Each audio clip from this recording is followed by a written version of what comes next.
Maybe you should. No, I've got to get pizzas to that observatory over there. And so you get attacked by some like smoke monster, and you like the pizzas fall off, and you're like scrambling around. Like, oh no, somebody Smoke needs monster. the pepperoni. So I'm swimming through 30-weight motor oil. Why are these new additions to your game that your intention was to release this fall? What are you doing? Their primary focus should be surviving litigation. Someone take his phone. I'll do it. Just give me a key card and a red button that turns off Randy's Wi-Fi. It pisses me off that they lump racing in with sports. Then you look at this insert F-bomb, Mario Kart and Sonic Racing lumped in with F-125. An aimless rant. We were just angry. Gentlemen, we can rebuild him. We have the technology. What's up, everybody? We are live. It is episode 69 of the Hardcore Casual broadcast. He is Jay of F1 Podcast fame. Yes, I am Mason of Online Infamy, and we are the conversation at the live service graveyard behind you. So, welcome, everybody. Welcome, Jay. Thanks, man. It has been quite a week. Both in games, outside of games. I'm exhausted. I know you are exhausted. Yeah. Happy Memorial Day coming up. Is that Monday? Yeah. Is that this Monday? Yes. Gosh, man. Okay. But yeah, so it has been an exhausting, trying period, but we have made it. We are here. We are present, and Destiny 2 is dead. What's happening? So again, not a big Destiny guy. I know you were for a while, if I'm not mistaken. For a while. I had played the first one for a little bit, and I did like it. Although I ended up, it was one of those things I didn't quit because it sucked. Something else came along that drew my attention, and that's what happened. And I felt like when I tried to go back, it's like algebra, man. Drop your pencil and you're behind a week. It was one of those things where I came back and I was like, dude, everybody is so far past where I'm at. And so I just didn't go back. Well, and that's the thing. So did you know that you cannot play we've talked about it before, but you can't play the campaign, like the opening campaign, the campaign that we all played whenever we started Destiny 2, you can't play it anymore. It's locked away. Yeah, It's you had sunset. talked about that, and even worse, that like some of the areas where you had to purchase with your own money, they've closed down and you can't go to those anymore, which that's another whole bag of cats right there on why that happened. Even if it was like in an offline mode, they should have let you still, since you paid for it. I mean, Yeah, I get it. If you're on a free to play model, close down what you want, man. That's on them. But if you paid for it, man. Yeah, it's well, I guess we might as well just go right into it. Like go right into the whole thing with the story that it's official. Destiny 2 is dead. It was announced today. They did a press release and a community post and basically said that June 9th of this year, they're doing one final live service update, and then that's it. Destiny 2 is no more. No more active development, nothing. The servers will stay on. So you will continue to be able to play it, but you'll just be playing it in whatever state it's in on Forever. June 9th. And then that's what it is until they decide to shut it down. There's not going to be any new content. They're not going to be actively developing any new stuff. I assume that probably also means they're not going to be doing any special events on Christmas and Halloween and stuff like that like they used to do. I think it's just all over. And I know that we'd been kind of following it along for quite a while of the sort of downfall of Destiny 2 and Bungie in general, because each one is intricately tied to the other. And this has been a slow motion death that we have all seen coming for a long time. And even the last big expansion that they did was called The Final Shape.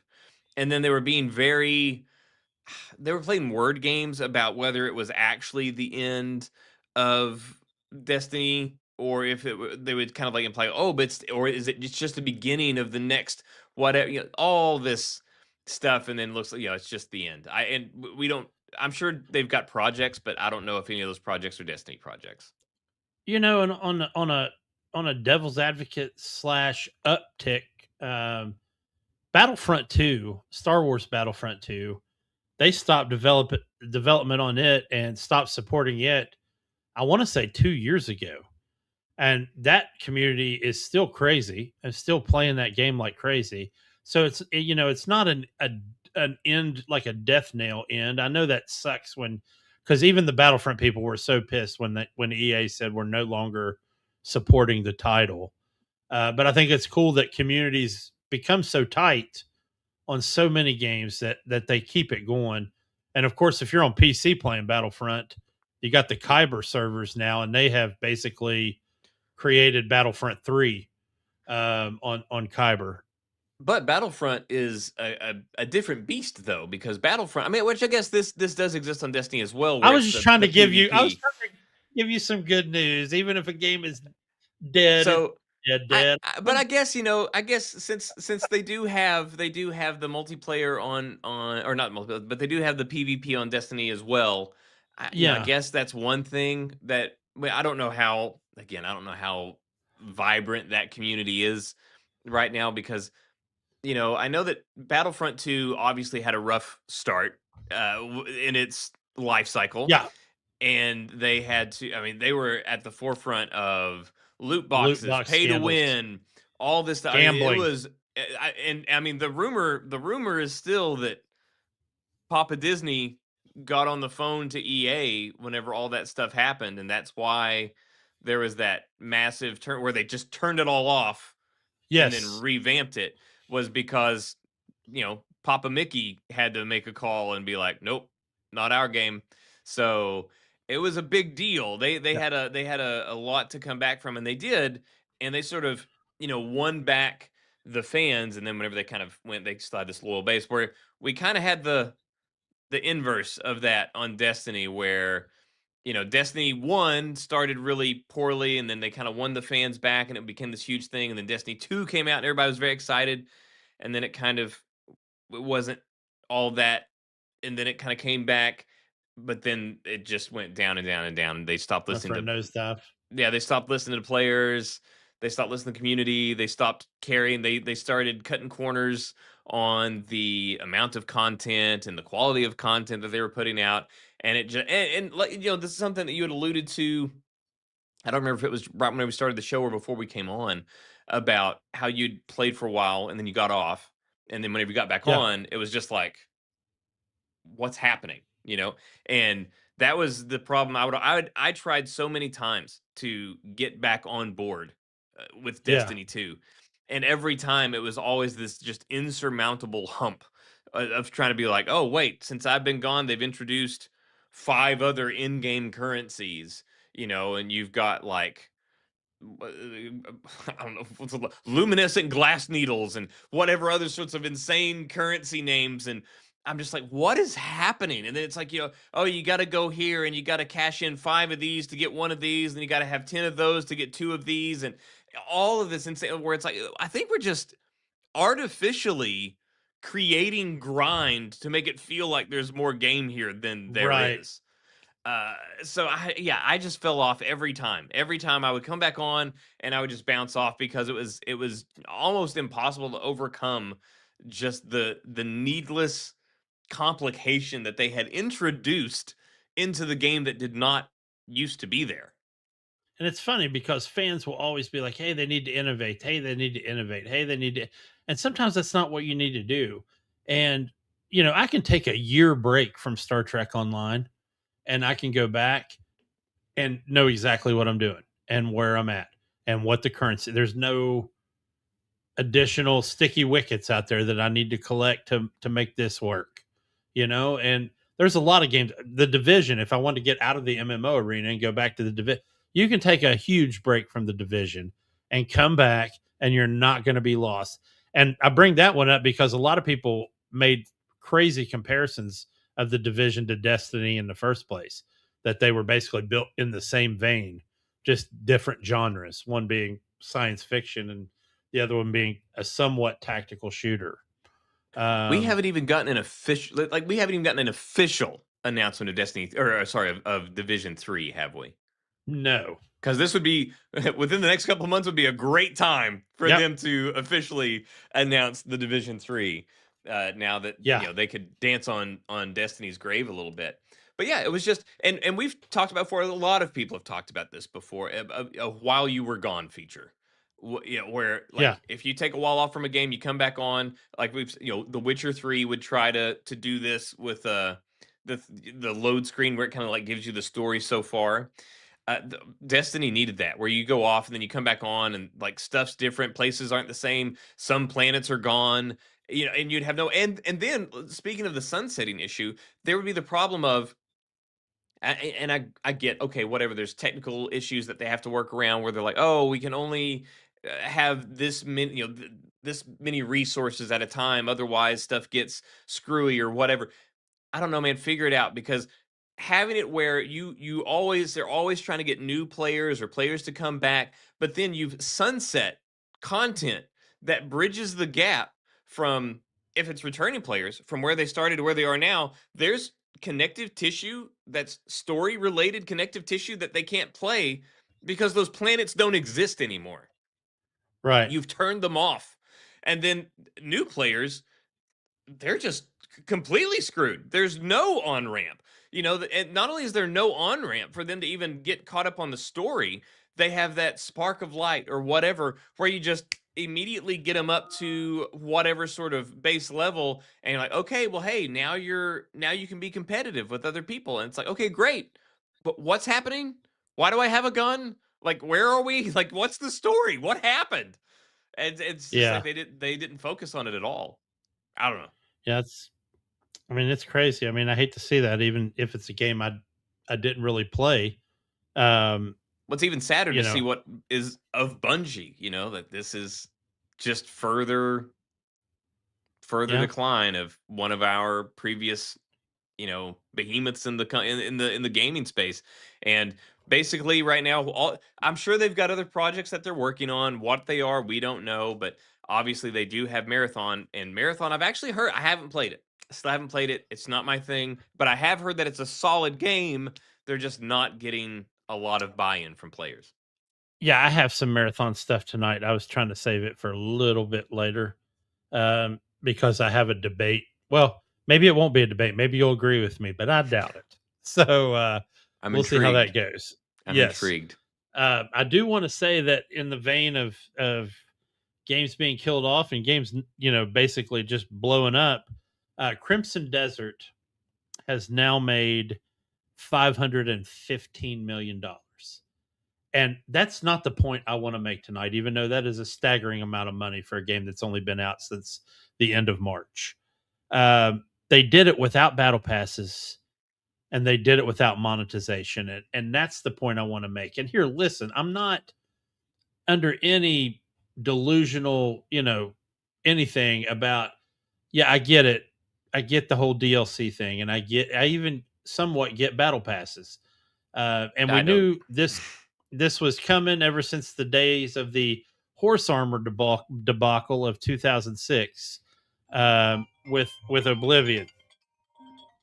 Sorry about that, but for a game to make $515 million in today's climate, today's gaming climate, and today's economical climate, without monetization and without battle passes, just another feather in their cap going towards their obvious game of the year win at the end of the year. I don't know what your thoughts are on that, but as far as battle passes or I know what your thoughts are on battle passes, but a game making that much money without monetization. Yeah. As far as monetization goes, we'll start there. Just quick thoughts there. Obviously, if there's expansions, things like that, especially if it's a company that has acted in good faith with the player base, Which I feel like they have. well, yeah, absolutely, but they're not even charging Yeah. for the expansions is the thing. No. But the companies that do, especially like I said, that's why I'm saying, especially the companies that have a good relationship with the player base, and they've always uh, done them right. I don't have a problem with paying for an expansion if it's, hey, I like this team, I like this game, Yes. I want to continue to support them. They can use this money to invest it in the game, and da da da da. So I don't have a problem with that. Battle passes are bullshit. I think there is no, I mean, there's no reason, there's no justification for a battle pass. It's always horseshit. There's no excuse for it. There's no reason for it. It's dumb, and I hate it. But I would also say now for uh, Pearl Abyss, like you said, it's single player. It is no monetization. There's no gotcha stuff. They're not even charging for what expansions are going to be coming out, or at least none of the ones that are in the immediate future. That's their current commitment. Right. And they're doing gangbusters, and I would dare say that they wouldn't have made this money if it was a live service game. If this was an If it was always on, Black Desert, like yeah, their MMO. yeah. If this was an always online and they were trying to do battle passes and they were trying to aggressively charge this and they were giving you horse armor or whatever, or they had some crossover with, Travis Scott armor or whatever, Oh Jesus, I'd have Red been. Red Bull, whatever kind of Yeah, mount, it wouldn't be this. Like people got excited about this because it was a single player open world thing that looked great. And then as people got invested in it, I mean, the word of mouth was crazy on this game. An experience that you and I both had because we were there at the same place that I haven't yeah, had in a long time was we were talking at a brewery about this game. We had just came in and our server was like, Are you guys talking about Crimson Desert?" And we're like, "Yeah." And he was like, "How is it?" And we're like, "Well, it's pretty damn cool." And so, I hadn't had that kind of thing in a long time. And so, yeah, the word of mouth on this thing was crazy. So, not only am I happy that they are doing well, not only am I good to see, uh, I'm always happy to see these kinds of choices be rewarded where there's somebody's like, no, we are going to make a high quality single player game. We are going to commit to doing this, and we're going to stick to these principles. I always like to see those rewarded. But yeah, I don't think that they would have reached the heights that they reached with this game if they did try to do those things. I think it was a very symbiotic thing. They said, "Hey, we're doing this, and we don't want to screw the players." Players said, "Hey, that's really cool. Well, we want to support that. That we want more of that." And so, these two things fed into one another, and I'm glad to see them do it. And I'm sure that they're going to continue to make a. I doubt this is even half the money that they're going to make long term. I mean, because that's a great thing. It's not a live service game, so somebody can buy this 6 months down the road, and they get to have the same experiences. No content's going to be blocked off. No, they can play it no matter what time it is, no matter what's going on. So yeah, I think they still have a ton of money left to make on this game. oh yeah, and they're going to, and it's going to be ridiculous. And you alluded to it being single player, but the next big expansion, the first big expansion coming, is co-op. Yeah, So that's gonna, and to offer that for free, and nobody even knows what that's going to look like yet. So super I'm very excited about curious. that. I'm very curious if they're going to have it be like two cliffs, or if it's going to be one person's cliff and the other person's like the Oh orc and the chick, and like no, I don't know what they're going to do, or if you yeah, I get to play really Yawn. Wouldn't you love to be Yawn? no. If I spawned in and I was Yon, I would do what I would like Yon to do in my game and just take a nosedive off a cliff. Yeah, so like, all right, I Pardon the guess I'm gonna pun. dip. But hopefully they let you just choose like two, differing customized cliffs when you play. Well, So that would I mean, be they should be not even remotely similar looking by the time somebody is doing multiplayer there. yeah. They should have their very own distinct cliff. Sorry, man. I've got tons of really crappy race related news that just came in. So sorry I missed Yeah, a I beat saw there. the announcement on Kyle Busch. Yeah. So anyway, and I'll obviously bring that up on the fuel pod on Monday. But another one I want to talk about, because this is in the same vein as the Crimson Desert stuff. Subnautica 2 sold 1 million copies within the first hour of release, Jeez, and that for an there's early no way access that's game. not above their goal. Surely. Correct. And after 12 hours, they were at 2 million copies sold. Wow, that's So crazy. as much as Crimson Desert got to brag about 4 days and 4 million copies or whatever it was, 2 million after 12 hours is not a bad day's work for an early access game. That's, I got to tell you, I've played it, and I'm spoiler free review here. The early access is wonderful, but it's not huge. Once you get the submersible, the world becomes infinitely smaller. Um, so um, Now just swimming around, yeah, it feels big, but again, you get that submersible and you're hitting the edges of the map pretty quick. Also, you're kind of limited on the things you can craft, although it's a decent amount of tools. Um, but still, an outstanding game, man. They did a great job. Everything about the first game that was already great, they brought back, and then they innovated. So it's a really decent early access release. They're planning on a big update later this week. I guess which will add some new stuff and start to flesh out what the whole game's going to be. So looking forward to that. But congratulations to um, what's it, Unknown Unknown Worlds. Worlds, I believe. Yeah. Yeah, congratulations. 2 million copies in 12 hours is an awesome accomplishment for a small team that underwent ridiculous legal trouble and pressure from the man, only to rise above that and not only come out victorious, but to show them we were on point. We did know what we were doing, and to hit those goals. So Well, not only that, I think that this is another situation of players not just like, oh, here's a product and people just buy the product. I think this is just like Crimson Desert. I think this is a situation where the players attached to something, and it wasn't just them buying a product, they wanted to support an idea. And in Crimson Desert, that idea was, hey, we're going to do single player, and we're not going to screw you over, we're not going to charge for this. And everybody's like, I want that, let's do that, I support that idea. And with Subnautica, Crafton, the man of which you spoke, this massive conglomerate that tried to screw the founders of Subnautica and basically fired them to avoid having to pay these bonuses and force it to go yeah, outside these things, what a and all the stuff bullshit that, deal. yeah, all this stuff happening around there. I think that was like the Streisand effect that we always hear about. Had they not done that, I don't think people would have been. I'm sure it would have been done. I'm sure it would have done well. Subnautica did well. I'm sure Yeah, Subnautica 2 still would have done well. They wouldn't have sold 2 million in 12 hours. The people are doing that because they are like, what? No, screw those people. I like these guys. Let's do this. Let's support them. I think it would have been a. I mean, like I said, they probably would have still sold gangbusters. I just don't think they would have sold 2 million in 12 hours. These people probably would have all bought the game eventually anyway. But I think they were just like basically guaranteeing that they were going to front load that support of people that were like, no, no, no, screw Crafton. Like, let's support Unknown Worlds, and they just kind of all joined together in this thing. So yeah, good on them.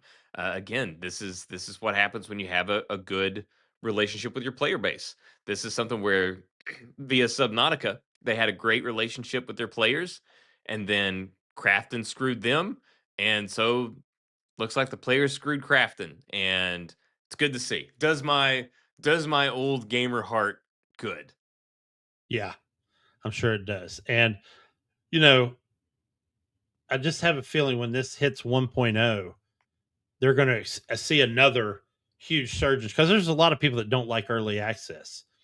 So they're just waiting for the 1.0 release. Which is good reason. I totally get. I'm not a Yeah. big fan of early access either. I totally understand why. But yeah, like you say, I'm sure that they'll have a massive upswing in support then too. Now, it's on PS5 already, correct? The early Subnautica access 2? for. Yeah. I don't know. Because Interesting. PS5, I know that there are some games that will do early access, but I know it is far less common on console. Even though there currently is like theoretically a way to do it. There have been a few that have done some stuff like that, but not a lot. I don't know if they would want to.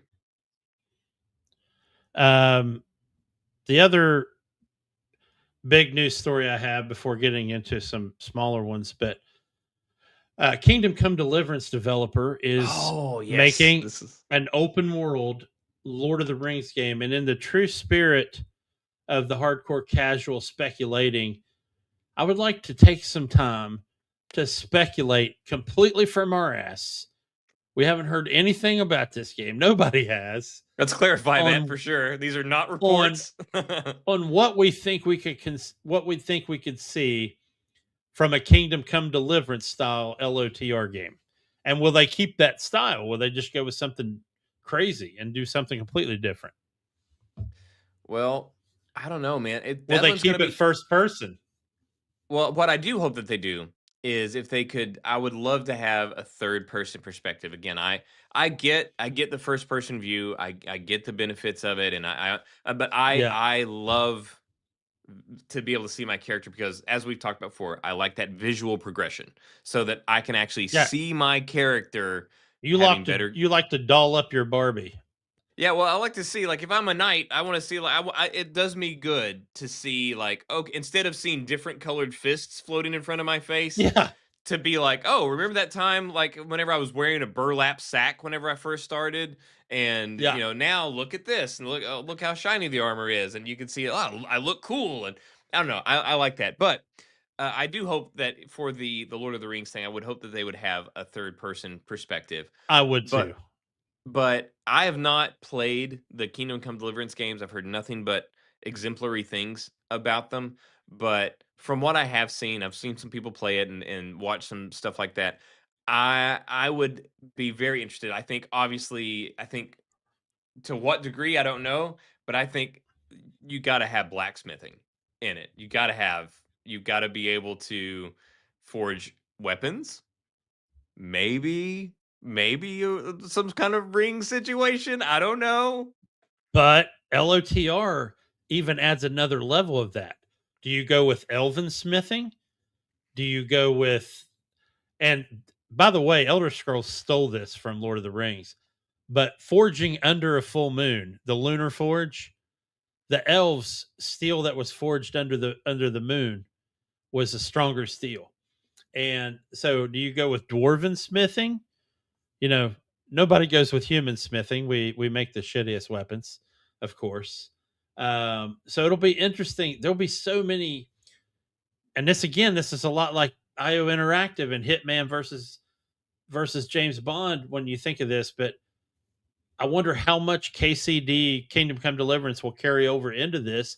Hopefully, a lot because visually, Kingdom Come Deliverance is stunning, man. It always has been. Here's the thing, though. Much like Owlcat Games, they've never done a game with magic. Kingdom Come Deliverance is straight up medieval combat realism. It's not. There's no, not even a layer of mysticism to it. Yeah, So, they're going from just straight up sword to they're going from yeah. sword and shield to sword and sorcery. Now, if you look at Lord of the Rings, even though we know there was magic there, I mean, hell, you had wizards, and elves had a certain amount of like weird magic that they could do, but it wasn't prevalent in Lord of the Rings. Um, you heard incant like Wormtongue and Saruman and Gandalf roll off these incantations, but it was always like Wormtongue when Gandalf shows up at Edoras and he says, last spell I name you, ill news is an ill guest.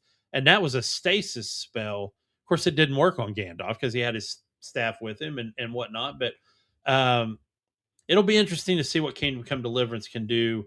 And who are we going to be, dude? Is this going to be rooted in the story? Or are we creating an original character? Part of me would like it to be an original character. But again, if I'm playing Strider, as he tackles with, should I accept my ultimate role as heir to the throne of Gondor, kind of the ranger thing, that would be freaking cool too. Sorry, didn't mean to. No. I was just gonna say I think you'd almost have to. I think you'd almost have to be a new character just because so many of these characters. It seems, especially we're talking Lord of the Rings, and there's a lot of controversy around different. There's the Rings of Power, which you love and Yeah, I despise, and I love the second season. most everybody despises. I should clarify. But there's a lot 40% of of the stuff. people love the second season. they I, I think the safer play would be to not try to retell anybody's story, to let you just make your own path. But then the thing is, okay, well, if you're a nobody, what is your story? What is your goal? What do you like? What are you working towards? What's your ultimate sort of win state in a Yeah. situation like that? Yeah. The funny thing is, too, is it even going to take place during the Lord of the Rings books? The Silmarillion, which most real Tolkien fans have tried to get through that microwave oven manual many, many times. And there's a lot of great stories in there. I mean, they could go with a story from that. Um, and that's still, yeah, obviously in the LOTR universe. But I liked your comment earlier when we first started, when you were talking about forging and can we forge our own rings? And, that would be an interesting play on the story. Um, Well, they also do not have to follow the books directly, man. We could get a great story in that universe. oh yeah, that's what I'm saying. That's why I think that that's why I would expect them to go with an original character. That way they could do their own thing without catching a lot of blowback from the hardcores. Like the hardcore Lord of the Rings fans. So they'd be like, "Hey, it's at this time period, but we're not messing with any of your characters that you love. We're doing our own thing." And that way they can kind of sort of hopefully dodge some landmines that would be for sure there, if they went that other way. And as far as other stuff that they could offer, if you're gonna be able to blacksmith, if you're gonna be able to forge, I think that obviously that would also mean that you gotta be able to mine. You gotta be able to gather different Yeah. materials, to work with. So I think that would be an aspect of it, as well. I don't know. Let's see.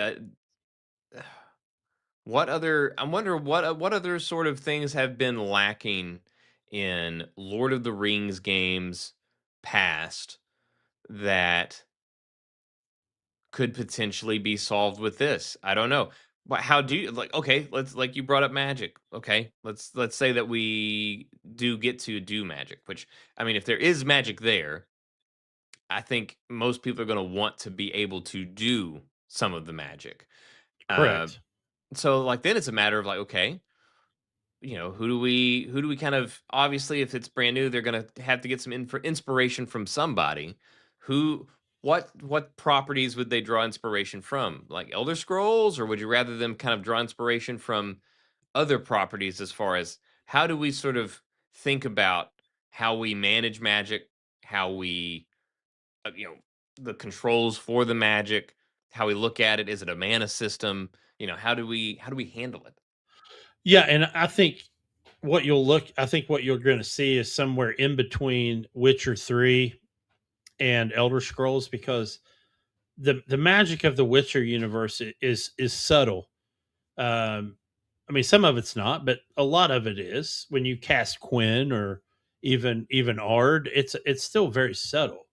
Um, Whereas You're not Skyrim, you're once not you get shooting ice out of your hands or anything like that. correct now, Skyrim or Elder Scrolls in general, it starts out subtle, but eventually, if you're a straight up magic user, yeah, you basically become the hand of God at one point. But Lord of the Rings wasn't that. So, I mean, outside of the Maiar, like Sauron and those guys, and Morgoth and different creatures within the LOTR lore. So, but I think it'll be something that is probably subtle at first and maybe gets a little bit stronger, like a mid stronger by the end. You could also look at the fact that they could have enchanted weapons or equipment that gives them magical protections and or buffs, and that's one way to go. I don't know how you make this game and not make having to fight a Balrog of Morgoth one of the the big boss baddies, because I mean in the LOTR universe there's nobody more epic than the Balrog, unless you're fighting Sauron directly, which could also happen. That would be cool. Um, they could also go with like a full army approach. because Kingdom Come Deliverance does have some set pieces where there's like large armies fighting. So maybe the last alliance of elves and men, and you're, or even if it's a flashback and you're fighting that in that fight um, when Sauron lost the ring. So Are there's there just so the length and breadth that they have access to, and are they going to have access to the New Line Cinema assets, the soundtracks and the weapons and that stuff? I was also wondering about that, about because I know whenever it comes to like TV and film, and the property rights are all kinds of weird Oh yeah, and screwed up. And I didn't know if it was the same for games or not, like how that works there. But if you look at the properties and just because for Lord of the Rings, I haven't read the books. I've the movies, the extended editions, that stuff. That's my knowledge of Lord of the Rings, and so I haven't gone into all this deeper stuff. So let's operate under the assumption that it's an original character where we can integrate all this stuff into all these different mechanics like they've seen in not only the Kingdom Come Deliverance games, but some other stuff for Magic. Let's say we get all that. Now, using your knowledge to look back at Lord of the Rings stuff, all the different eras, and again, if we are a wholly original character, what yeah. significant events would make for a good, like good set piece in the game where we can contribute, but it's not so locked in the lore that our being there breaks something. Like obviously we can't be the person that wins the war or whatever, because Yeah. that's already lined out on these things. So what would be a good set piece moment in Lord of the Rings lore in any of the time periods where a new original player could be inserted without breaking the lore? So I've got a decent one. There was a lot of stuff that happened in, and I'm talking about the proper story of Lord of the Rings that you saw in the movies that did not happen in the movies. Like the fact that Gandalf reached out to all the different realms to get assets to help them in their fight against Sauron. Um, and of course, we see Aragorn go get the army of the dead and that whole bit in the movie. But here's the thing that you got to remember: Aragorn was not the only surviving member of the Dunedain Rangers. There were a few left. So allowing you to play a new custom character that is one of the Dunedain, where Gandalf, and even though this is not literally accurate, what you would do would be it would be accurate. Maybe Gandalf gives you a dispatches you out. Hey, I need you to go to the Woodland Realm and talk to the elves and tell them Sauron is back and kicking, and we're going to need help. And then I need you to go up to the dwarves and get unite the dwarves and see if you can get them to come down and help.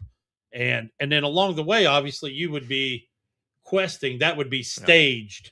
So you'd have different stages of that. On your way to the elves, there'd be a series of quests. On your way to the dwarves, there'd be a series of quests. Um, and obviously, you could play into, much like Kingdom Come Deliverance, you could play into morality and ethics and how you go approach that, or whether you do it at all. You might just side quest and not even do it, and then show back up to Gandalf and be like, "Yeah, I got a couple of guys from the Woodline over there, and we're just gonna hope we got it." Well, But and that's an organic reason to go to different biomes, and this, yeah, that gives you reason to go to these different areas without having some sort of crazy reason shoehorned in as to why you're going across the map or whatever. yeah. So I think that would be one way to look at it and one way to go. And I would obviously love that. I think that'd be cool because there was a lot of that story that a movie just could not. And I mean, I know why Peter Jackson deleted it. It would have, dude, those movies would have been, they would have been ridiculously long. We would have had, he'd still be filming that shit. Well, plus, it also would take away from some of the shock and awe of the final scene whenever everybody like comes over, Yeah. you'd be expecting it. Yeah. So I think that would be really a really cool way where you're running this kind of parallel aligned mission that eventually links back up with everybody we know and care about. So I think that'd be cool. I'd be down for that. I'd be down for that.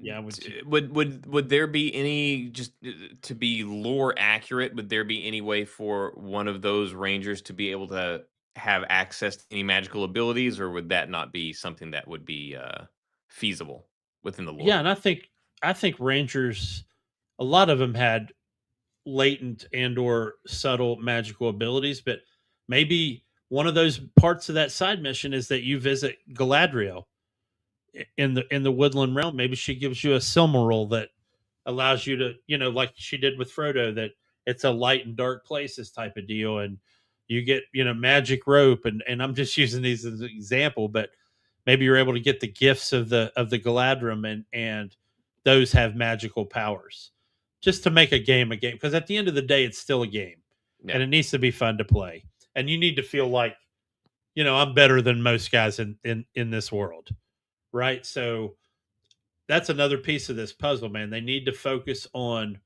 story and making you feel like you're an organic piece of this world and not just pasted onto the top of it. You know what I'm saying? So I think that's cool.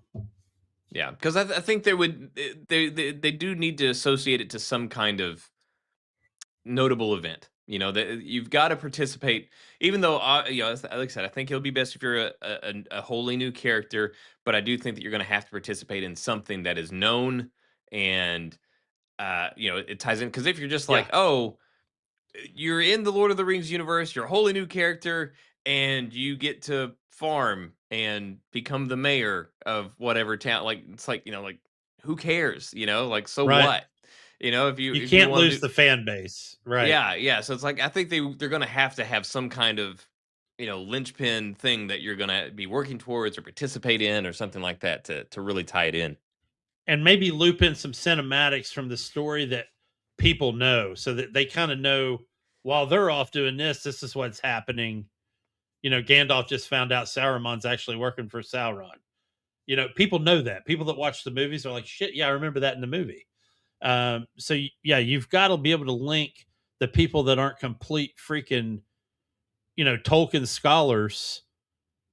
You got to be able to link the people that just watch the movies, because they have their own viewpoints and they're all valid. So I think you've got to figure out a way to reach the hardcore fans and the, you know, just the basic run of the mill fan. So I think that'd be either way. I think Kingdom Come, those guys they know what they're doing story wise and narrative. So I think that's going to be a decent title when it does launch. Yeah, and it would not surprise it would not surprise me one bit if we get that before we get Elder Scrolls 6. Uh Oh, I believe it.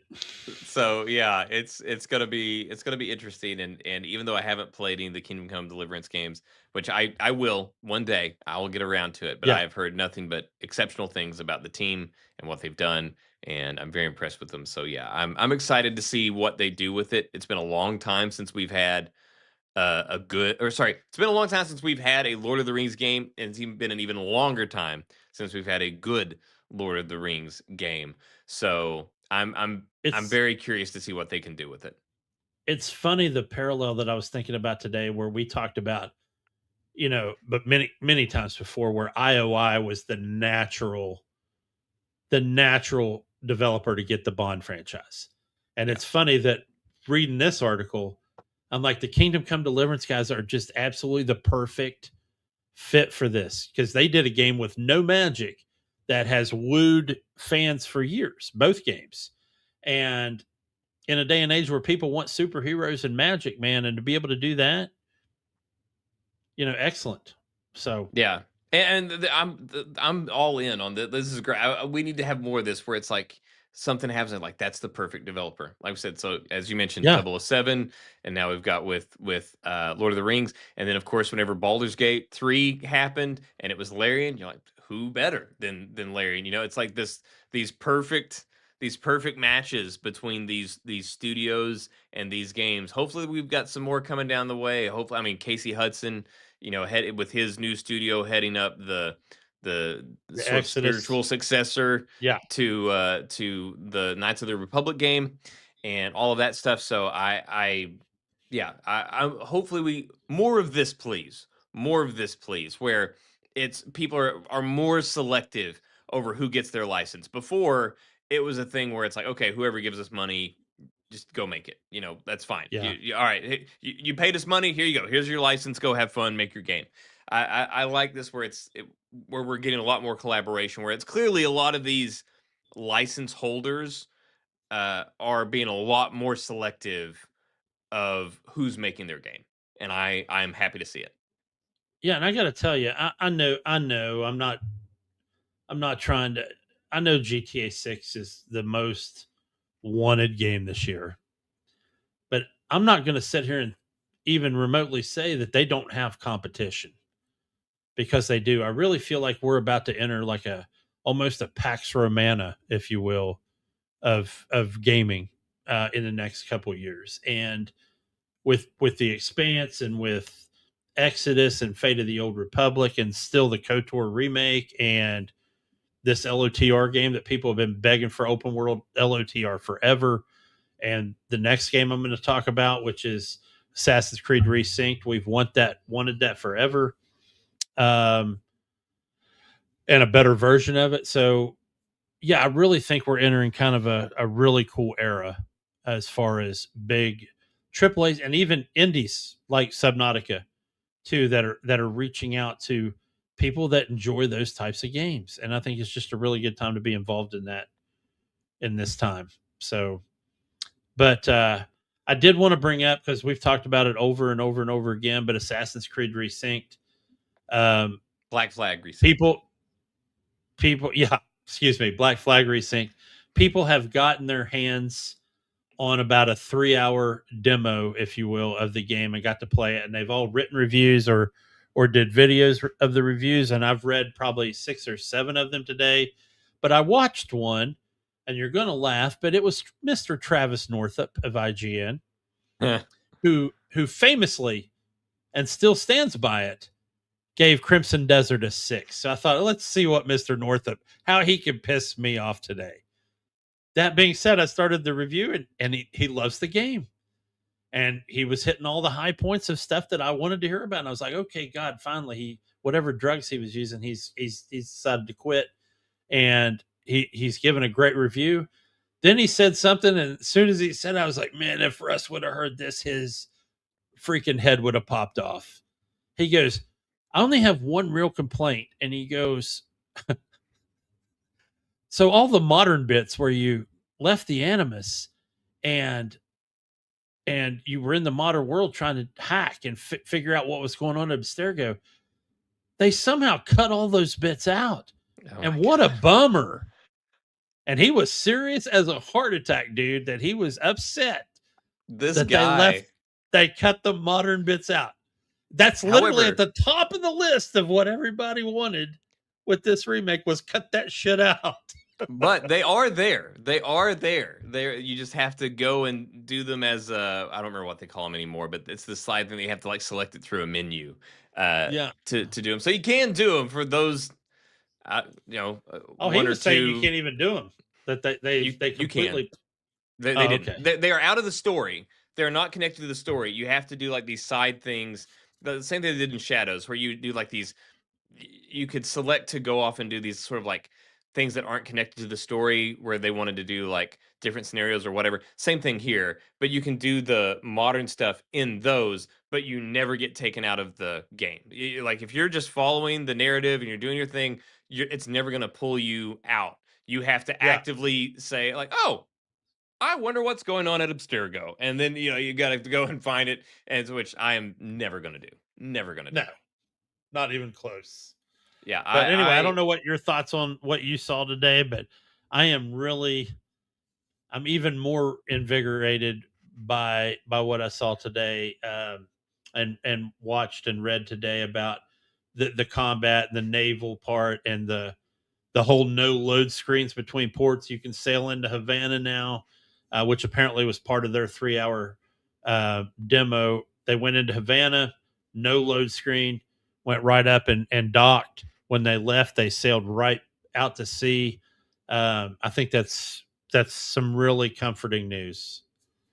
the uh the look of the game, the graphics that we've seen is crazy. But whenever they did the big announcement, they didn't mention whaling or shark hunting or anything like that. We found out about it via people asking questions, Yeah. content creators being able to ask questions of developers. So we knew that whaling and stuff was still in the game. We didn't get to see it though. Now we've got footage showing the whaling, the shark hunting. Everything looks incredible. I'm very excited for it in large. I'm still a bit nervous on some of the things. Although you were telling me about some articles that you read that definitely sounded like some of my fears might be resolved. Assuaged. Yeah, yeah. We'll see how whenever it actually gets here regarding combat and how that works. Even though you can only, this was a thing where they tried to make it sound like it was an artistic choice, but I'd seen a few people speculate that like that might just be them putting a spin on. That's the hidden blade. You can only use it for finishers. You can't just like bring it out and use it, which is a thing that you could do before. And so that's kind of a bummer. I don't think it'll be that big of a deal, especially given that you're not an assassin. So is it a bummer that we can't walk around and flip it out and bring it back in and all that? Yeah, not the most concern, as long as the combat doesn't get ruined. Like, as long as we Yeah. can still have that swashbuckling feeling, I will give them the hidden blade. Whatever you gotta do to make just give me that swashbuckling feeling, and I'll be happy. Uh, I also one thing that I saw that I thought was cool is we know that we're getting some new sea shanties and things like that to go along with everything. They told people that basically, and I guess in the first one as well, whenever they recorded these sea shanties, they brought people in obviously to record Yeah. these shanties, and they had told them like, "Hey, all right, guys, go ahead and we're getting our mics set up. Like, we need to check some levels, so just kind of give us some dry runs and throw some stuff out there so we can make sure our levels are good." And so they had these people do these unpolished things as they're just like going through these rehearsals. Those are the recordings that they used instead of the polished ones where everybody's like, "Eh," and then in cue Yeah. they use the rough ones because they're like they're pirates. So they tricked their people that they were doing the audio recordings That's a for. cool story. Not to mention the Yeah, fact that if you were on a ship, one guy's swabbing the deck and he probably just, because he's bored, he just starts singing, and it would be a couple seconds before everybody caught on. So a rough version of it is probably way more accurate than, like yeah. you said, the whole choir director and you're at church and it's, Yeah, so they were like, so "Well, these people are pirates. It's supposed to be a little bit gritty, and everybody's not going to be perfect." And so, yeah, those are I was like, "Man, I love that. I love that so much. I yeah, think that's really, really clever." And that was a great thing. Is in the first one, you could always hear a few little people kind of like going off on their own thing, like right. while everybody else is seeing this. There's some guy that's kind of like doing like a little side thing, or I don't know. I love the whole audio design of that, and I thought that was a really clever thing and a cool story. So I thought that was good. Yeah, there were even some instances, and I don't know if you experienced it or not, where a couple of guys were still singing one when the other guys had already started a new one. And they're like, dude, get the memo already. We've already started a new jam. And they're still Yeah, going. So I thought that was cool too. even remembering back on it, it felt so organic. Like whenever you Yeah. were listening to it, because you'd hear like one guy start, and then another guy start, and then 3, 4, and then everybody kind of picked up. Right. Like yeah, like it always. I just loved it. It always felt so organic the way that it worked. Yeah. And I could tell you, like, every town and village, like, the first thing I'm going to do is try to find whatever shanty's there, if there is one there. So, because at first you only had, like, I mean, it was like you were listening to the same one the whole time. But yeah, definitely looking forward to July, man. Oh, speaking of shanties, one more thing. In this game, an option that you did not have in the first game, you can select your shanty. If you're like, Nice. if you're like, no, I don't want to hear this one. I want to hear this one. You can Yeah, actually because there was select which shanty you want to hear. a couple I didn't like, but You'd be like, nope, definitely like on the loved. like Seek on the radio station, like, nope, next. Yeah, like of course Metallica remade Whiskey in a Jar, but that started out as a pirate shanty, and it was on the game. I love that song, and Spanish Ladies, and Lever, Johnny Lever was a good one, and Lowlands Away. And I agree with one of the guys I read, because apparently there's a website now where they actually rank the shanties, and one guy was saying Lowlands Away is the perfect one that encapsulates Edward's journey, and it was such a zen shanty, unlike the rest of them, which were more story based or hype, hype raising type of situation. But Lowlands Away was always that, just just easy going on the ocean, man, chilling. So, but yeah, definitely looking forward to that in July, man. Yeah, me too. Me too. Um, oh, go ahead if you Oh had no, no, some. I was gonna Sorry. say what else do you? How far are you from? What else you got before Forza? I've got a little bit of marathon that I want to talk Oh, about, and and not because I want to talk about marathon, because I'm trying to incite because nobody wants to talk about marathon. trying to incite a debate, especially if you end up cutting this and posting it, because it could draw some comments. But so Marathon is set to introduce and they literally said this, they're set to introduce chill new PVE modes. There's going to be one that's going to come out with season 2 next week, and then about halfway through the season there's going to be a second mode that comes out. They did not explain what each mode is, except that the first one is PVE mode that has some PvP in it, and then the second one is PVE only. My question to you is, with games like Arc Raiders get increasingly more toxic, could this drive people to play some Marathon I think it if they're going definitely to add could. PVE modes? I think it definitely could. And in fact, whenever you said, "Oh, this is PvE with some PvP," that makes me think of like Arc Raiders or Correct. something like that, where like, okay, we're gonna have an enemy, and like you might run into another player and have a little squabble or something like that. So I Little mean bit of, that sounds like it's probably a shot across the bow at Arc Raiders. That's what it sounds yeah. like. I think that they're going to use that mode to maybe draw in some Arc Raider people, and then Yep. introduce the PVE only one to try to put a nail in the coffin, because I know a lot of people are getting disenfranchised with how toxic Arc Raiders, because they had started with this whole, well, if you're not toxic, you'll be match made into these low level toxicity type servers where there's barely any PvP. But the second you go rogue, you're going to be rematch made into the The worst of Lord the of the worst. Flies, They're Lord of the sending you into Flies the mode. death row. Yeah. Yeah, They're it makes sending me you to the think. gin pop. Do you remember the Ray Liotta movie No Escape? I remember that it happened. I don't think I ever saw it. So it was a near future movie where we had done away with prisons, and we were shipping everybody to this island. And one side of the island was these peace loving farming fools, and the other side was Mad Max Beyond Thunderdome, dude. It was awful. And occasionally the peaceful side would have to endure raids from the other side, because they didn't grow their own food, so they'd come over and steal food.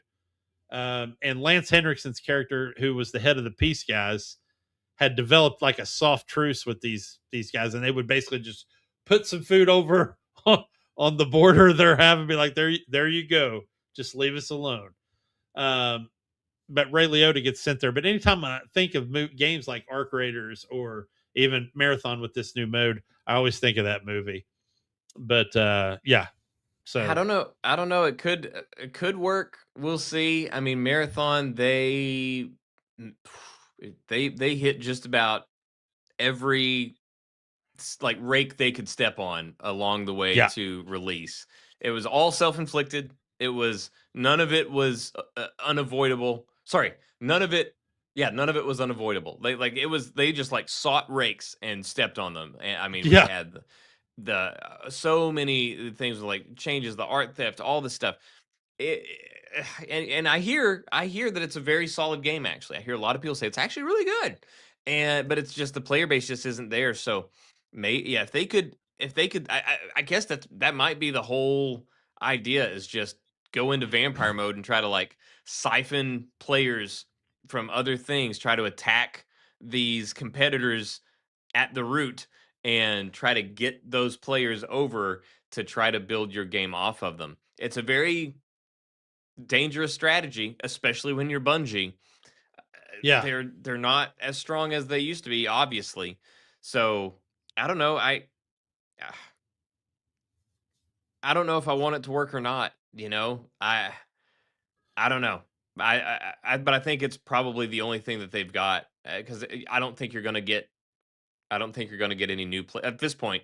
Your peak players are going to be right whenever that game released. So unless you do Yeah. something drastic, your player base isn't going to go up. So they're going to have to do something to make it happen, and maybe that's good a chance as any, I guess. Here's my thing, and I said this last week about another developer, but I said this about Xbox. At least they're trying something.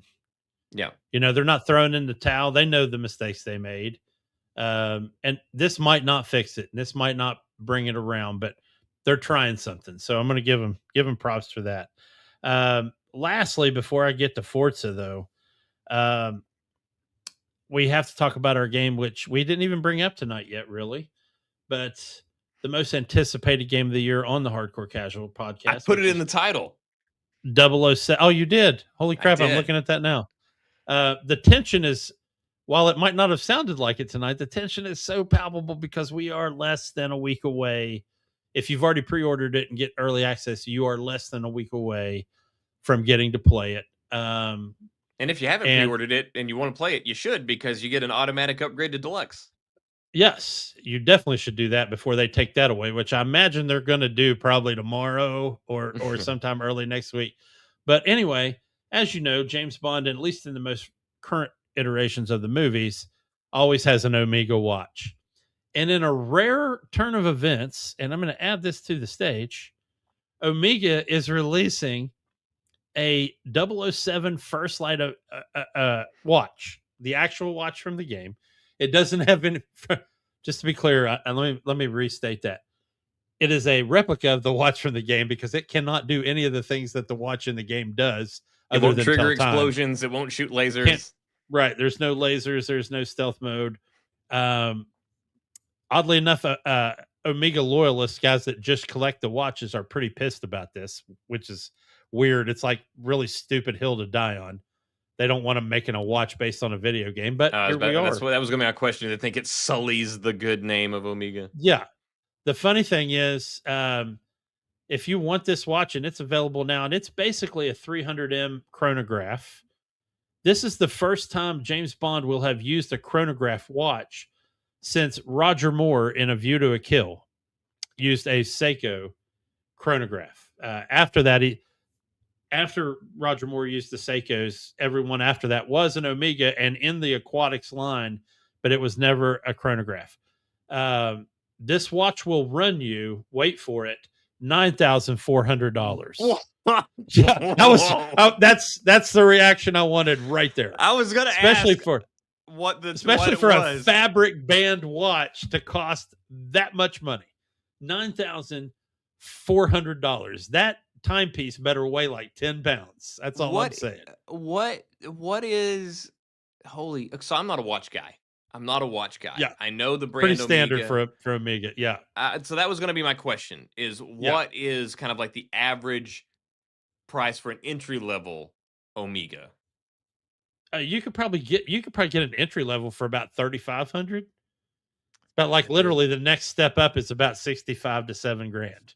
And this is just going straight up to $9,000. That's wild to me. Yes, and this one comes in the exact case that is going to get handed to you in the game from Q Branch. So it's the same case and everything. It's an absolute replica, as I mentioned before. I do think it's cool that this company has decided that this game is a big enough deal that they wanted their representation to be true, so they created the watch to match the game. Still though, $9,400 in the to quote DX from the WWF days, they can suck. I'm still just blown away. So this is like, remember whenever I thought you would be.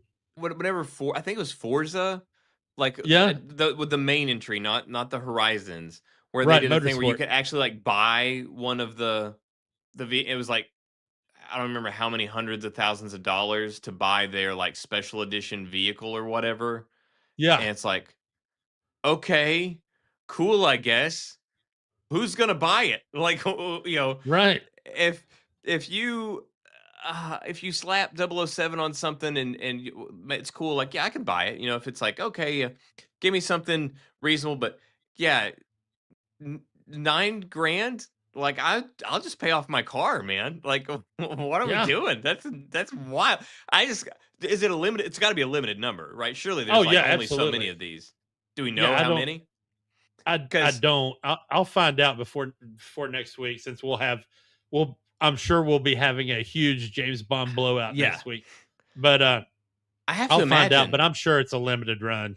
I have to imagine that the overlap, while it does exist between gamers, gamers that are into watches, and gamers that are into watches and have 94K, sorry, 9.4K kicking Which around. 97% of those people live in Dubai, I'm sure. But yeah, Yeah. Like I have to imagine that the target demographic for this watch is yeah, pretty narrow. yeah. And what makes me laugh is all these purists that are going crazy about this. They'll be the first ones lined up just so they can say they have one. That's just insanity to me, man. Wow. Yeah, because I can't remember the last time Amiga did a limited edition watch. Period. I know, like Tag Heuer did a James Dean Monaco that I ended up getting for my college graduation, and it was a 3,000 issue run, I think, is what they made for that one, and it was beautiful. It's a beautiful watch, but um, still, man, $9,400. And I get it. I get it. I can't even imagine that. I understand. Believe me, I've watched, like I've gone down the one thing I do quite often on YouTube is go down the rabbit hole, man. Find Yeah, something and then just like lock in and learn about it, watch it. And one thing that I'll always tell people, one thing that I love and that I always find fascinating, even if it's something that I have no interest in otherwise, I always find it fascinating to find a master craftsman doing that craft. yeah. Even if it's something I have no interest in, like watches. But I've watched people like do the watch repairs and watch them do this Oh my stuff and fix god, these gears dropping and dropping the gears in. yeah, doing the whole like stuff where it's like floating in mineral oil or whatever to like do it. Dude, It's one of my wild. favorite ones recently, and you're gonna laugh probably unless you've watched I some of doubt them, it. is cobblers, guys that Oh make no, shoes, I custom subscribe to shoes, so dude. many cobblers, Jay. Yeah. Wow, dude, this is really we're I around the was bend just here, but talking. I was just talking to it someone. blows my mind when you Yeah, watch it. I just had somebody talk to me the other day about it, where they're like, "Hey, what are you doing?" And I was like, "Oh, well, Watching a I'm cobbler. watching. I was like, I'm watching YouTube." And it's like, "Oh, what are you watching on YouTube?" It's like, "Okay, well, so here's the deal." Like you kind of like do the Yeah, whole you have to explain it. yeah. And so, but I was watching Beato's Leatherworks on YouTube, and he was doing like this really intricate shoe repair and shoe restoration. And I love that stuff, man. I love that stuff. So I certainly, after going down that rabbit hole and seeing what goes into some of these watches, Yeah. especially these high level watches, and so I get it. I get why they're that expensive, and I understand that. However, I hear that number and I just hear that's still life-changing money for me. Yes. That is getting rid of a credit card debt. That is paying off a car. That's a down payment on a new car. Uh Yeah. that's crazy to me to think Yeah. about that. Um and also on I don't know if you the one thing I've gotten into recently on like the Instagram algorithm and then YouTube as well is hat making. The people that like do the custom shaping Oh of the my felt god, I hats. watched this one Western guy, and I don't even wear Western hats, but he makes all these like the Diablo and the coffin top and the Oh, see you watch Wild now- Hats? That's Wild Hats Yes! out of Louisville, Kentucky. Yeah. The guy that puts the toothpick Shout in out at the end. Chandler Yeah. from Wild Hats. Yeah. He's always like, and I'm going to throw this in here just so you'll know who made it. And I'm like, Yeah. dude, I don't even. Gold nail. You don't even A need to gold do nail, that so you know anymore. who I made can it, tell baby. you made it. Yeah. Yeah. And he's like, I got this is going to be perfect for this skull. I'm going to fit on the inside, and then he'll smoke it, and the skull will be like embossed on the top. Yeah, blows I my ever- mind. I grew up on a ranch. I'm not a cowboy hat guy. I can't Yeah, do me the neither. cowboy hat. But I would wear some of Chandler's hats, man. Especially the Yes. folded, like he does the little folded fedora thing at the top. Yes, Love that look. So if I ever do get a custom hat, it's gonna be from Chandler from Wild Hats in Louisville. dude, yeah. Kentucky. Even if I just had one to display on a wall, it would come from Yes. his. Throw it right his- back there like a little. Yeah. Yeah, I love that. We need to get him on the show one night, even though he probably because he's had to make a lot of video game hats lately. I saw him make what's his name's from Red Dead Redemption 2, and he's Yeah. like, I get asked about this hat all the time, so we're gonna make one more. He's like, you since know, people and- can't scroll. Yeah, since they cannot scroll, I'm gonna make one more of this, and I love how like he's so Hey, intricate about like I've shot off an email to Walton Goggins. I'll send off an email to Chandler at Yeah. Wild Hats. You know, why not? he might actually show up though, which would be cool. Yeah. But I just like even stupid stuff that I would never think of. He's like, so we're gonna do this one today, and of course we're gonna do this in a 3.7 brim because that'll be a perfect size. And I'm like, how'd you know that? Well, see, this is one thing where if I Yeah. ever do get one of these hats, I'll have to go there because I can't just do it. Like I'm like, you're Yes. gonna have to like eyeball this and custom measure this because I don't know anything. He's Uh, probably got a website where you have to do like where you take a tape and you probably do your own ring measurement. He Who does have a knows, but- website. I have been there. Yeah. Man, what a rabbit hole we've gone down here. Yeah. But it is fascinating. Yeah, that's wild. Well, I see you, man. yeah, man, we're right there. To be fair, I think a lot of this stems from like back in the day. I was a huge fan of the How They Make It, Oh, How yeah, They yeah. Made It show. That was like I was like, That's like man, a I'd time be warp. sitting there going, Yeah. dude, I would have never guessed that. Yeah, well, like, know? yeah, I've had that happen where it's like that'll come on. I'm like, okay, cool, and then all of a sudden it's like, and it's like dark outside. You're like, what happened? Where am I? Yeah. Where's the time gone? You know, it's like Yeah, 7 hours just went away as I was just watching stuff go down an assembly line. You know, that's really cool. I can't believe we watched two of the same channels. That's well, because I mean, even when I'm watching, I'm going. There's like two people that probably watch this shit. well, yeah, I'm one of those, but he gets a lot of views. A lot of these guys get a lot of Yeah, views. they and do. Props to him, because it's fascinating. I love that. So I get that with the Omega Watch. It's just crazy. But I did want to say, any other thoughts as we go in before we move on to your Forza thing as far as 007, since it is coming, and obviously that's going to be, I assume it's probably going to be a large part of our coverage for at least 2, maybe 3 weeks as we work Yeah. our way through it. Any other things that you've got that you want to get out there, get off your chest before we get to play So it? I was working on posting some Genesis videos the other night. And this has nothing to do with Genesis, by the way. But I was posting them and as they were going up on my YouTube studio part. I saw that one of my videos that I had made 2 years ago was right near the top with my views and whatnot. And it was the Paris Showstopper mission from Hitman 1. From the World of Assassination, but at the very first 2016 release, I think it was. Yeah. And I ended up watching that video and I posted it because I had a flawless run. Now, here's the part you don't know was that 37 times before that, I went in and had worked out my line, everything I was going to do and whatnot. So it's almost a not fair video, but still it's smooth. I feel like it's I a think smooth that's ride. probably how most of those videos, though, are. Yeah, birthed. but I'm going to admit that, right? Because I can't stand these guys. They're like, yeah, look how perfect this shit. And I'm like, yeah, how many times have you tried it though? Yeah, where How they're did like, you one work that shot, out? one kill. All right, that's Yeah. it for me. Yeah, because I know one guy has a video on that Paris Showstopper mission where he's like walking up and the handler's still talking to him, and he pulls out a gun and shoots one of the targets right through the window before he even got to the front of the venue. But anyway, that's not my point. My point is, as I'm watching it, and I'm like, this is probably the one that got them the Bond game because it is so very James Bond. He's in the tuxedo. He's in a high class event. He can be charming in that mission if he needs to be. There's a bartender involved. All the best Bond stuff does. You know, there's the auction with all the world's terrorists. Another classic Bond trope. Um, Killing 2 targets and escaping in a helicopter dressed as the model from the walking the catwalk. So uh, it just made me, I ended up pulling up the Steam site going, is there any way I can play this earlier than the day it's, even though I know I can't. Right. So yeah, man, the tension's palpable. Like I said earlier, I just cannot wait to get my hands on this and see what it's like. And I want to savor it. It's not going to be a game that I burn through. Yeah.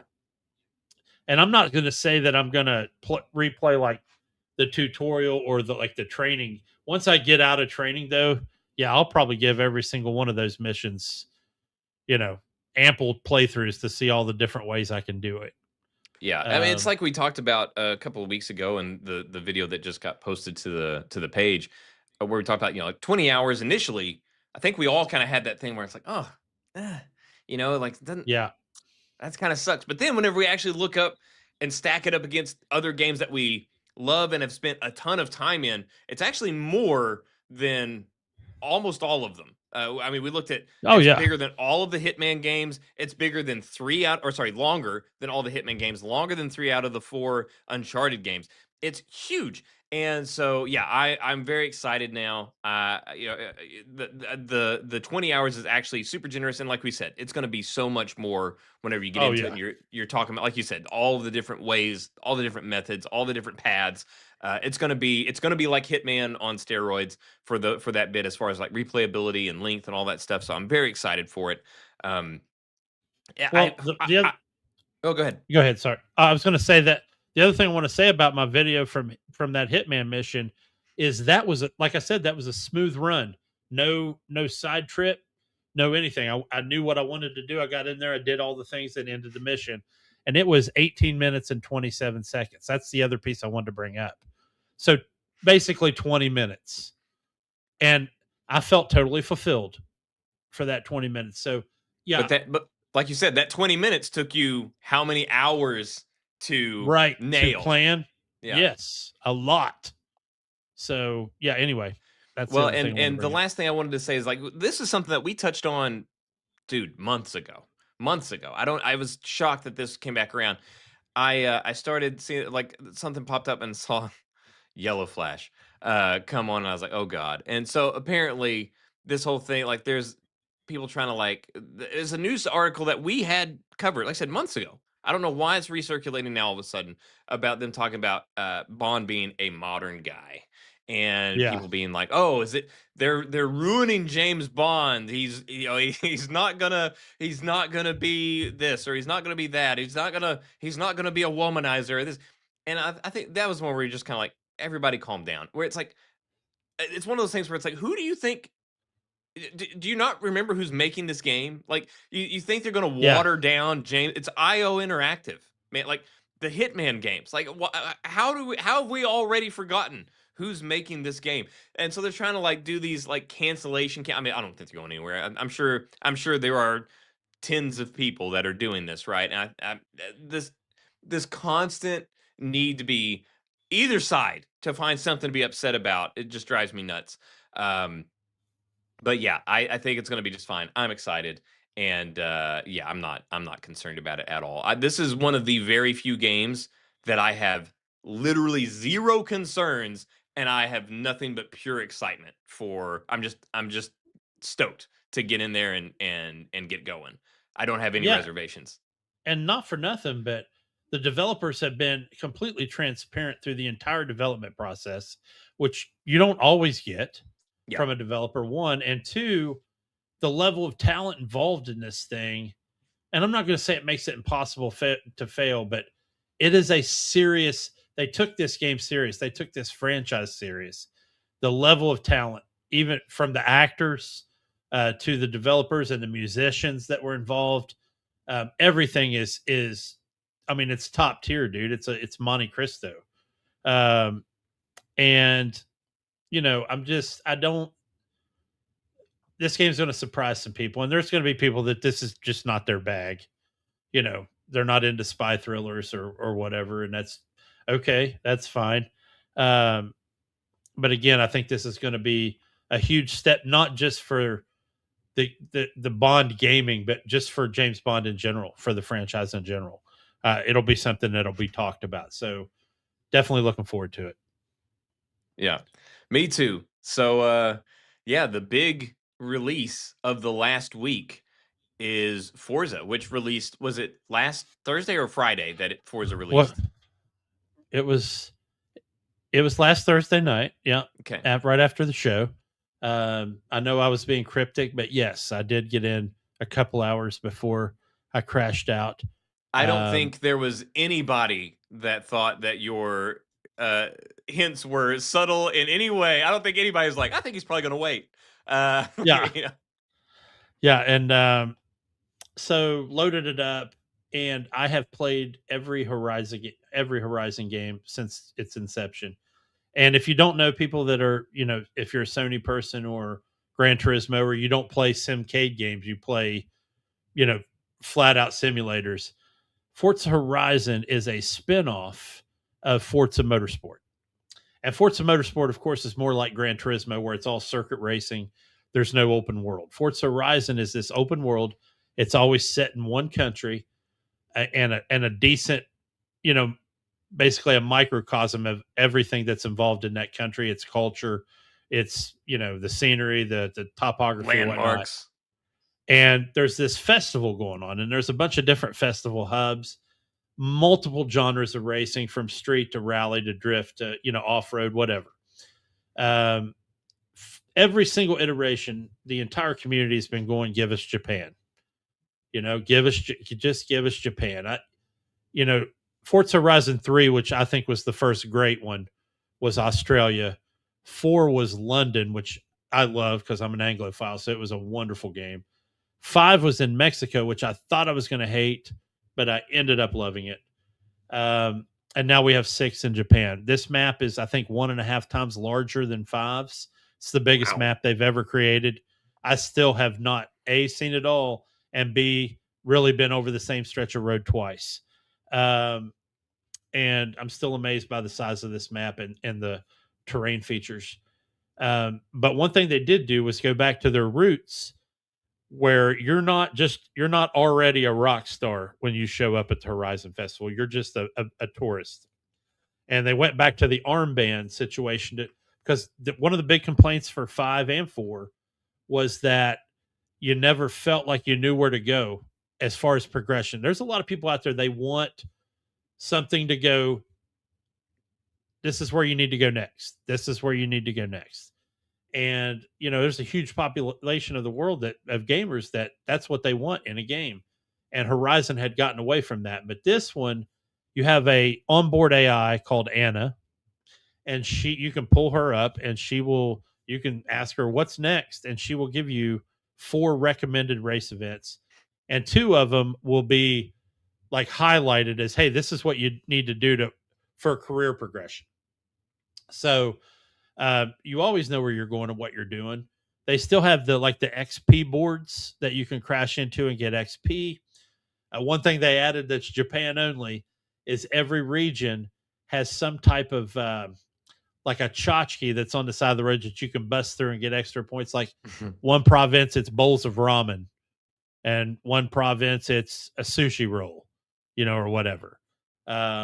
So that's a new collectible that you can add up towards your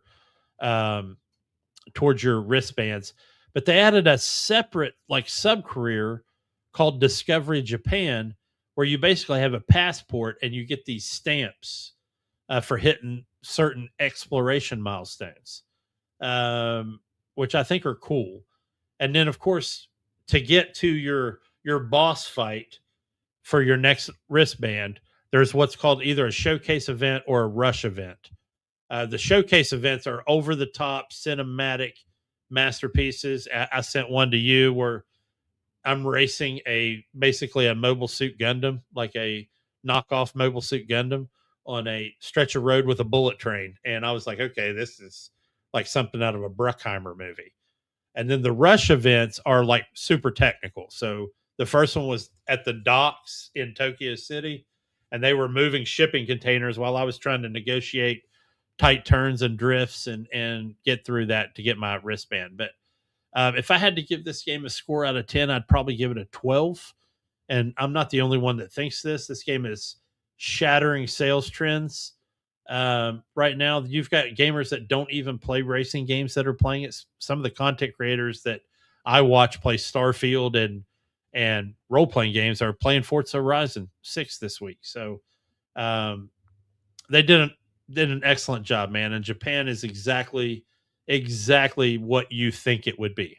It's the cherry blossoms and the drifting down the Toge hills like you saw on Tokyo Drift, and the music and the soundtrack is entirely Japanese. So And it the cities totally that look like they're from the future.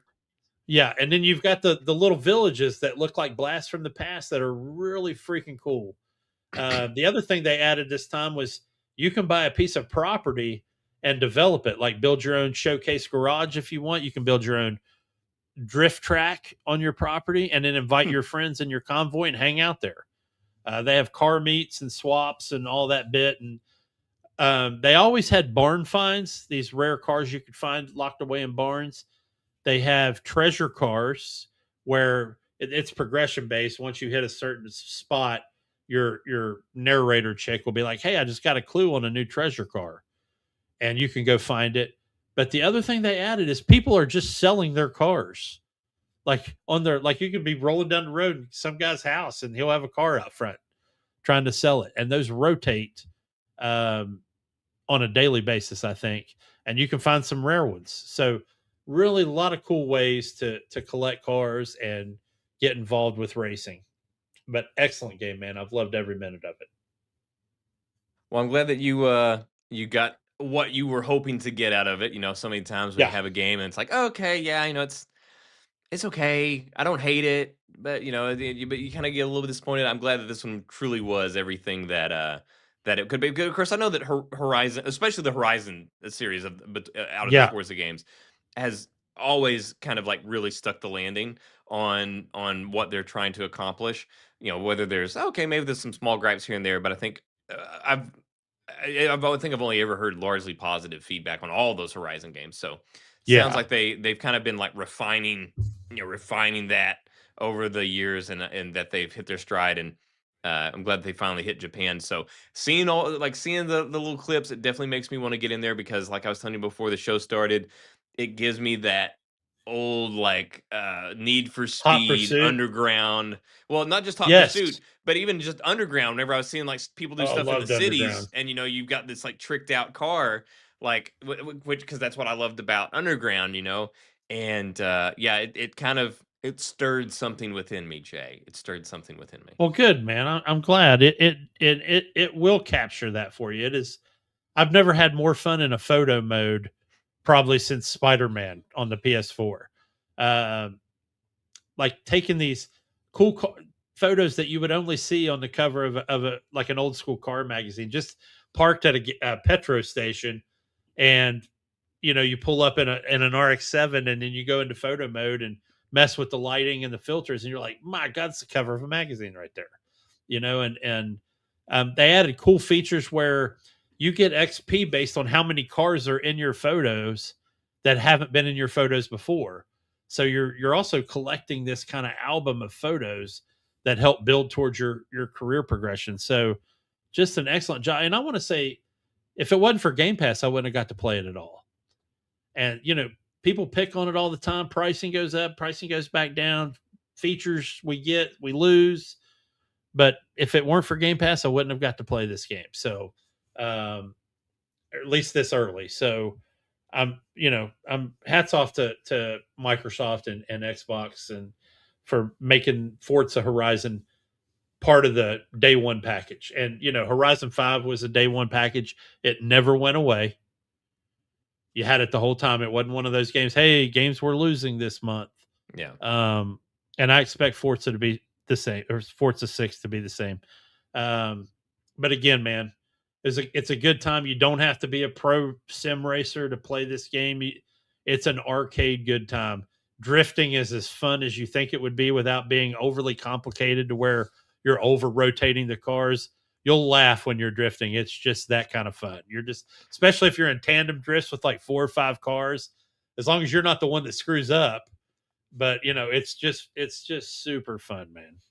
Enjoyable. Just taps into that thing that made us all love racing growing Yes. up, instead of where it's less of the high pressure and the fiddling. I'm sure there's probably still some fiddling around with like numbers and stuff, but it's not like it's. I assume it's like, based on my experience from other Forza Horizon games. Yeah. It's not like Gran Turismo levels of like tuning and perfecting all these different things, right? You can kind of just like slap in, go, and just have fun. So they have like there'll be a letter and a number, like let's say a um, Honda Civic hatchback, right? And it'll be rated B600. So it's in the B class and it's 600 within that B class. You can go into tuning and tune it just what you're talking about, like Gran Turismo, where you're setting the camber angle on the wheels, and you can do all that. But they have a quick upgrade mode too, where you can, hey, I want this car to be an A800. You just click on that, and it automatically puts it at that. So, yes, to answer your What's the question, it limit has. there? Just the amount of money that you have to be able to Well, progress towards it. well, you're having to buy those parts that they're going to install for you and pre-tune it. So yeah, you'll have to pay for it. Dude, money in that. I mean, you get money just driving fast, for God's sakes, because you have these skill chains. You can take off driving, hit top speed, and you'll see a skill chain start to roll, and that's money. And then while you're going that fast, you could like drift out, and it'll add a drift. Now it's a ×2 Some multiplier. multiplier. Yeah, and then you bust through a fence, and you get wreckage multiplier. So now you're at a ×3, just straighten back. I mean, you'll have tons of money. Sounds good. I'll definitely have to check it out. Yep. And last but not least with that one, before we do anything else, they added a feature they've never had now where, folks, if you like off-roading to get to your destinations, you can crash through the trees now. You can knock, even in I don't give a shit what you're driving. If you're driving a Chevy Chevette, it will blow through trees like it was a tank, except for 2 things: cherry blossom trees and Japanese temples. It will not allow you to break any of those, and that's a conscientious decision from the team, based on the fact that they wanted to honor the Japanese culture and not let you destroy those things. So that's the last thing I had on it. Yeah, I think that's pretty cool. Yeah, that is all I had for games for sure. Sounds like that's all you had for games. As far as entertainment, I know that you've got a few things. What have you got on the entertainment front, Jay? Well, I finally got to see Mortal Kombat 2 with our good buddy Rob, and so I saw Mortal Kombat. I suspect my invite 2. was lost in the mail. I thought you had already seen it. That's my bad.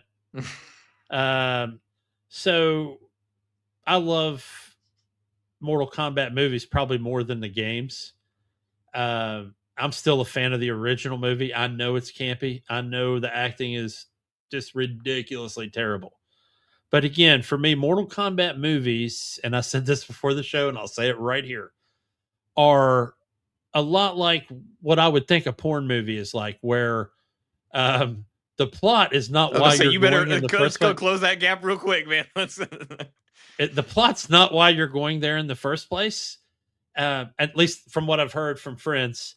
And you're there for the Mortal Kombat aspect of the movie, and you definitely get plenty of Mortal Kombat in this second iteration of the movie. Definitely more than the first one, for sure. More characters involved. Some characters are from games I didn't play. I'd already given up on the series way back. I think the last one I played was XL, and that was only because Alien and Predator were in it, and I exclusively played those 2 characters. But the fighting, the combat, the fatalities in this were, I mean, they were mint, and the plot was there, and it was this overarching, Shao Kahn and his daughter, and she betrayed him and that kind of stuff, and maybe she did, maybe she didn't, who knows? And Raiden's there again. That's about how much of the plot there. That's all. I just explained the whole thing. And Johnny Cage is there. Johnny Cage. So Carl Urban's Johnny Cage was fantastic. I thought we were just going to get an American version of his character from The Boys. Mhm. Man, was I sorely mistaken. He was not that guy. He was tortured. He was a tortured soul at the beginning of that movie because he was a has been. You know, he was at the beginning of the movie. He's at some type of Comic-Con esque convention where there's like two people and everybody's hanging out at influencer tables instead of the actors' tables, which, you know, art imitates life, I guess. But um, you know, he was throwing the cardboard box with all of his posters into his car when he gets a visit from what's her name, Sonya, and I don't told know. I he's haven't been seen the selected. movie. You'd have to tell me, Jay. Sonya Blade, one of the characters from Mortal Kombat that I never ever use, but um, you know, and they convince him he doesn't want to be in it. He's reluctant. He does eventually go. He does have some fights. He figures out what his because he's just Let's hey, lost hey let's let's mentally. let's keep in mind again. I haven't seen the movie, so let's not And spoil too much again, here. I'm not spoiling anything because the trailers bear this information out. But anyway, I loved his character. He actually had a decent arc, unlike any of the other characters. So anyway, I'm glad to hear that it was a good time. I definitely want to see it and check it out. And I've heard a lot of good stuff about it. And I enjoyed the first one, you know, of this reboot. I enjoyed the first one too. I did So too. I'm glad that they are keeping up with that. And we'll see. I'm sure that they'll probably do a third one. I'm assuming this one is making money.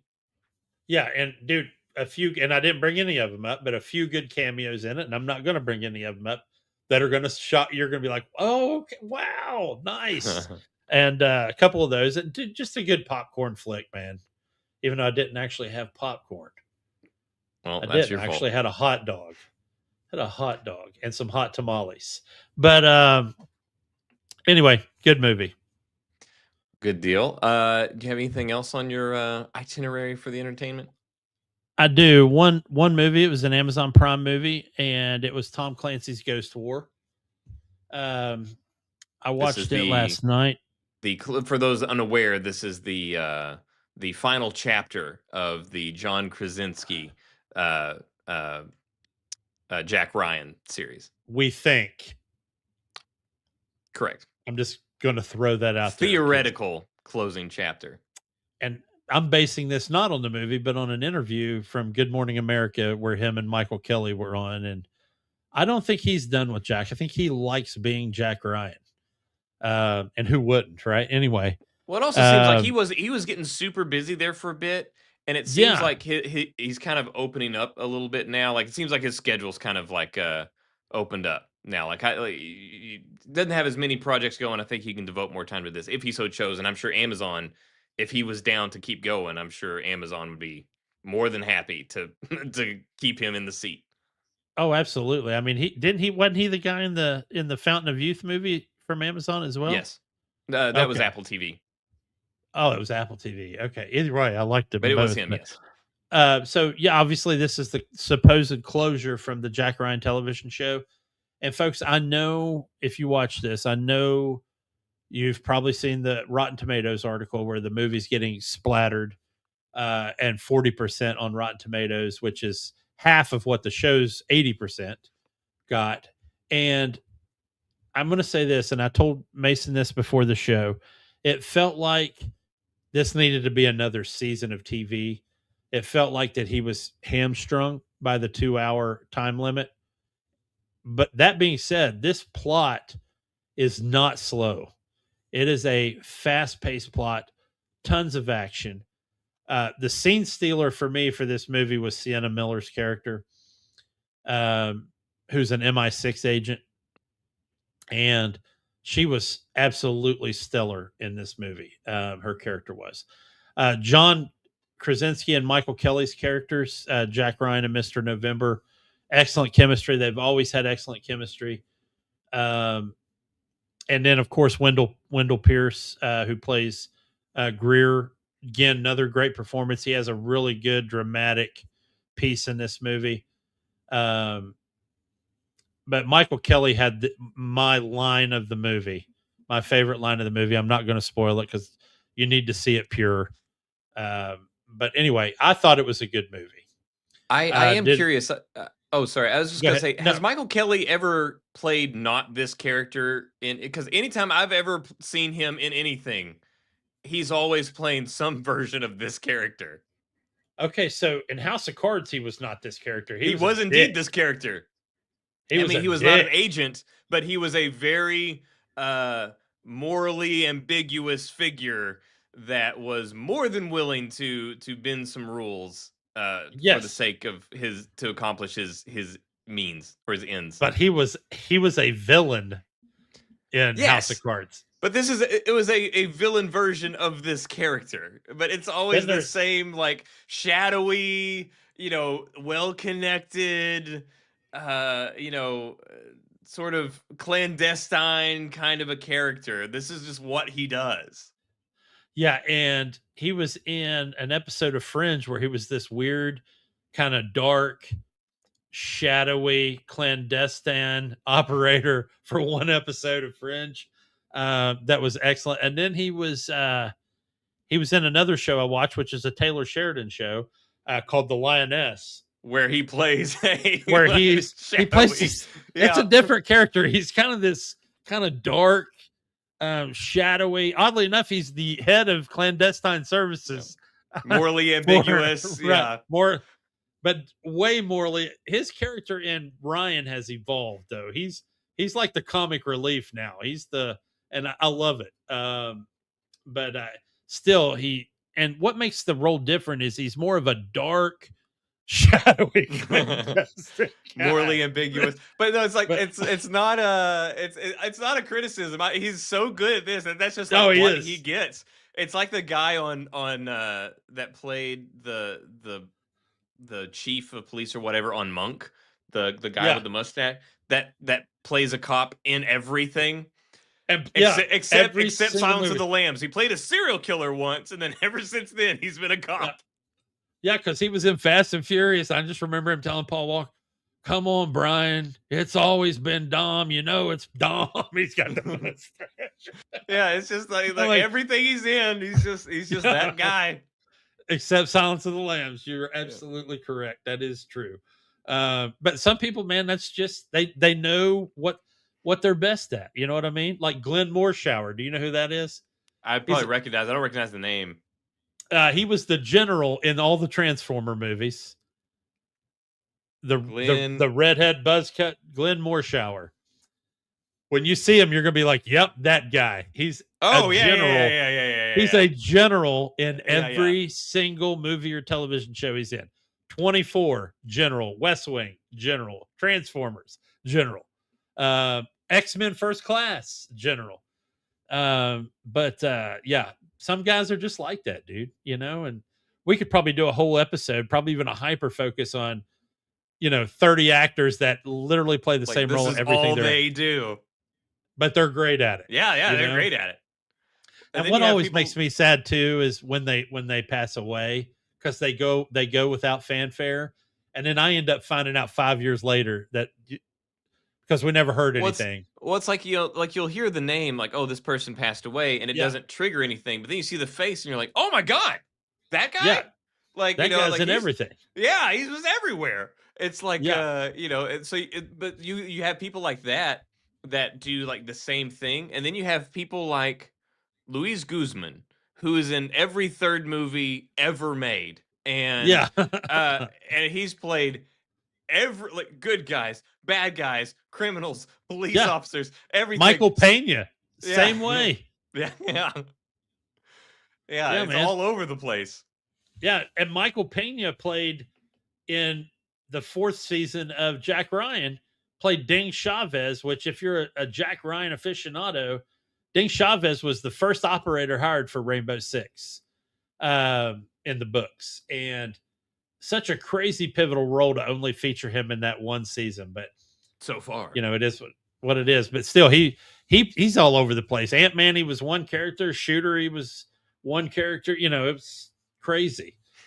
But again, yeah, I think we could probably do a whole episode on bit actors that are just absolutely phenomenal character players. You know what I mean? Yeah, I mean Michael Kelly, that character is probably put his kids through college. You know, Yeah. like, that's We'll what never pays know. the It's like bills, keeps the lights on.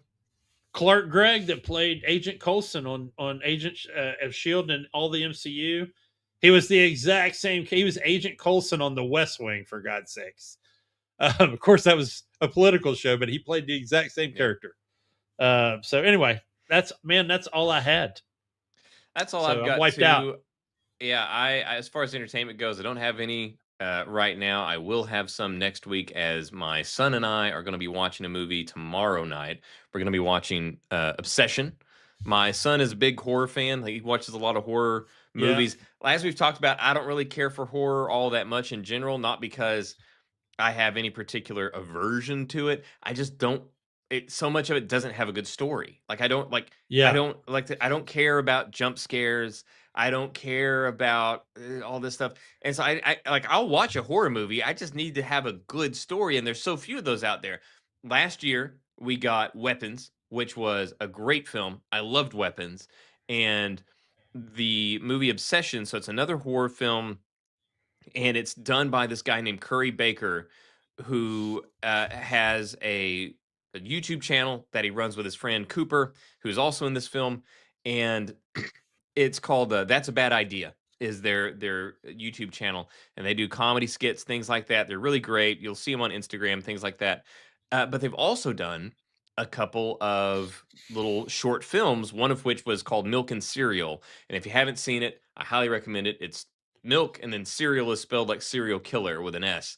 And it's really good. It's a short film. It's about 109 minutes. Sorry, it's about an hour and 9 minutes.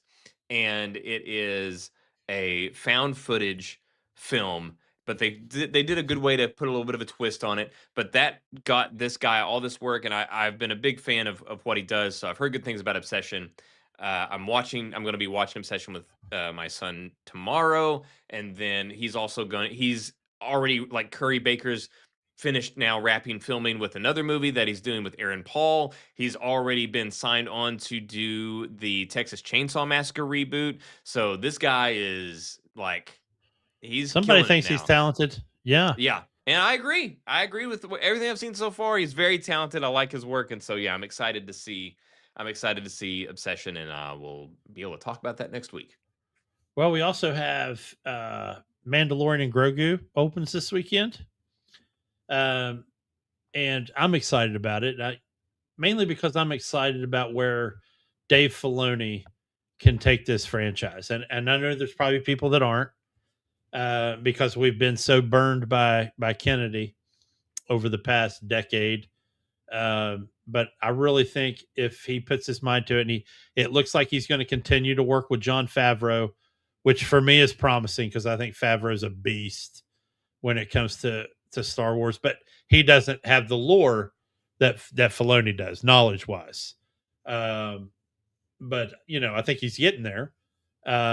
So I know that we're getting mixed reviews right now. It's like 61% mixed reviews on Mandalorian and Grogu, but I'm I'm going into it as as a Saturday like afternoon movie where that's the kind of, hey, let's just go in and have fun and watch this movie. And I think either way you look at it, it's going to be fun. I mean, I love Sigourney Weaver, and the cast looks great. And again, it's another chance to spend some time in the Mandalorian universe.